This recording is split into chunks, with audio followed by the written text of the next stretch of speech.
नमस्कार, भारत लाइव देख रहे हैं आप। जिस बात का डर था वही हुआ।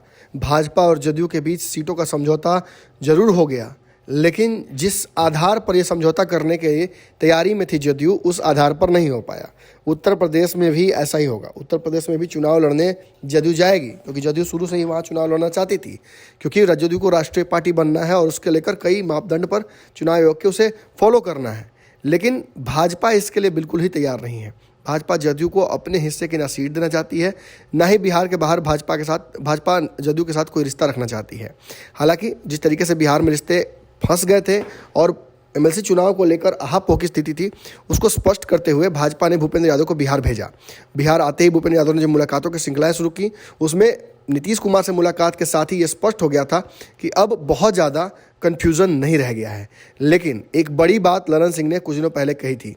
ललन सिंह ने कहा था कि जिस तरीके से सीटों का समीकरण चुनाव में बनता आया है, 2019 और 20 के चुनाव में आधे आधे यानी 50-50 के समीकरण पर जदयू भाजपा काम करती रही है बिहार में, और इसी समीकरण पर आगे बढ़ेगी। लेकिन इस पूरे जो मंशा थी जदयू की, उस पर फिर भाजपा ने एक बहुत बड़ा जो पत्थर है वो डाल दिया है। भूपेंद्र यादव पटना पहुंचे, भूपेंद्र यादव ने बातें समझी, भूपेंद्र यादव ने सबसे बात की। साथ ही साथ उन्होंने सीटों के समीकरण को लेकर यह भी फैसला निकाला कि मुकेश सहनी को एक भी सीट भाजपा अपने कोटे से नहीं देने जा रही है। साथ ही साथ भाजपा ने यह भी स्पष्ट कर दिया कि जहां एक तरफ पशुपति पारस, वहीं मांझी को कोई भी एक सीट मिलने नहीं जा रही है बिहार में।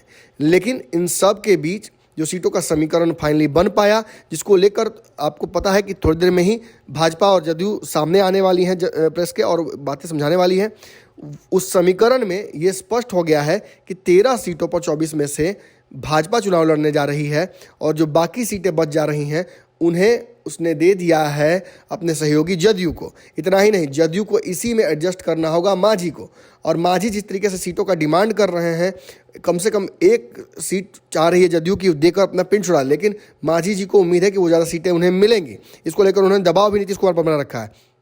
लेकिन दूसरी तरफ अगर हम देखते हैं तो भाजपा ने केवल एक सीट देकर पशुपति पारस को ये स्पष्ट कर दिया है कि वो मुकेश सहनी को साथ नहीं रखेगी, और बाकी की सारी सीटें वो अपने पास रखने जा रही है।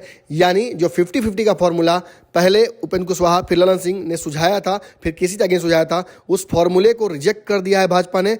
और अब भाजपा 50-50 से अलग हटकर बिहार में बड़े भाई होने की भूमिका के तहत, ज़्यादा विधायक होने के तहत अपने हिसाब से बिहार में समीकरण को चलाने जा रही है। यानी कहीं ना कहीं जदयू को जहां एक तरफ सीटें मिल गई हैं, वहीं 50-50 नहीं होने की वजह से एक बड़ा झटका भी लगा है। नीतीश कुमार को भाजपा ने कहीं ना कहीं उनकी राजनीतिक हैसियत भी बिहार में दिखाने की इस स्टेटमेंट से कोशिश की है। अगर ये वीडियो पसंद आई और वह बिहार के राजनीति और बिहारियत से सरोकार रखेनी तो सब्सक्राइब बटन दबा के चैनल के सब्सक्राइब कर ली। ओजे एगो घंटी बा, ओकरा बटन दबा देला से कुल सटीक और मारक खबर रुआ मुफ्त में मिल जाई। अगर रुआ पत्रकारिता के हमनी के नया प्रयोग में सहयोग कर चाहतानी तो ज्वाइन बटन दबा दी। पेटीएम नंबर नोट कर ली 9386816700। धन्यवाद।